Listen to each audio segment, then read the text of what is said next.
बिनहार पर रतिया में हम रोतानी।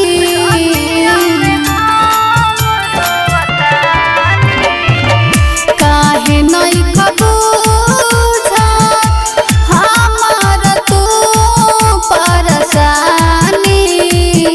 तारा बिनहार पर रतिया में हम रोतानी।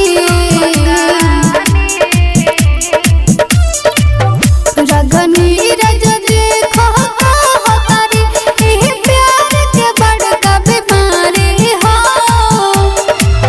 नींद चैना से उड़ावतार खाली हमारा के तड़पावतार।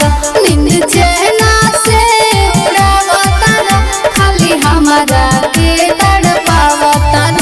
Recording by Rasila recording studio Gumnia.